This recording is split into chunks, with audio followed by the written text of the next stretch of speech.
বিএনপির ভারপ্রাপ্ত চেয়ারম্যান তারেক রহমান দেশে ফিরে তিনি রাজধানীর গুলশান এভিনিউর ১৯৬ নম্বর বাড়িতে উঠবেন।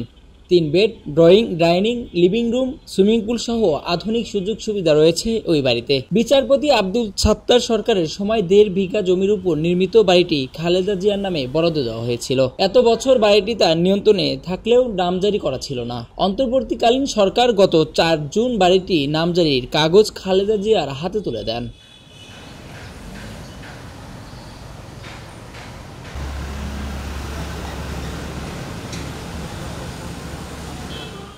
জানা যায় এর আগে মাল্টিন্যাশনাল কোম্পানি ব্রিটিশ আমেরিকান টোব্যাকোর সিও এই বাড়িতে ভাড়া থাকতেন। ওয়ালটন আবারও মিলিনিয়ার অফারে ওয়ালটন ফ্রিজ কিনে আপনিও হয়ে যেতে পারেন মিলিয়নিয়ার। মিলিনিয়ার ছড়াছড়ি দেশ জুড়ে, এটা শুধু ওয়ালটনই পারে। ৬ মাস আগে তিনি বাড়িটি ছেড়ে দেওয়ার পর তারেক রহমান থাকার উপযোগী করতে প্রয়োজনীয় সংস্কারের উদ্যোগ নেওয়া হয়।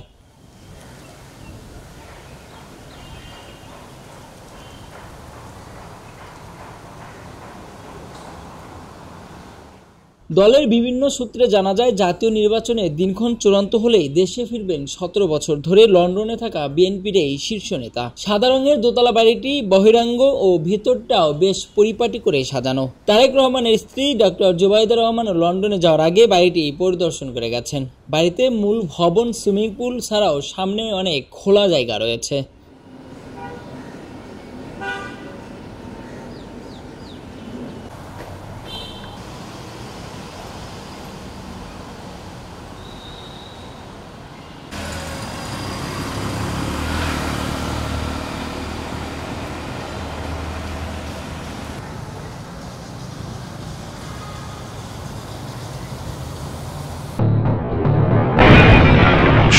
যখন জোয়ারে গা ভাসায়, কেউ কেউ শিরদাঁড়া সোজা করে ঘুরে দাঁড়ায়।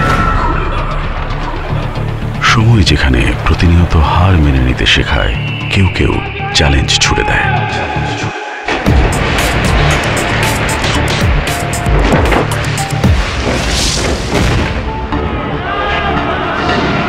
পক্ষপাতের ভিড়ে আজ থেকে কোনো পক্ষ নয়, খবর হবে নিরপেক্ষ।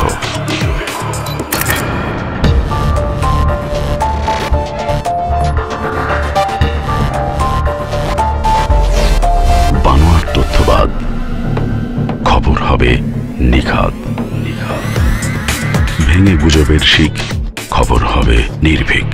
মুক্ত চিন্তার স্বাধীন দৈনিক খবরের কাগজ। এখন খবর হবে নিখাদ, নির্ভীক, নিরপেক্ষ।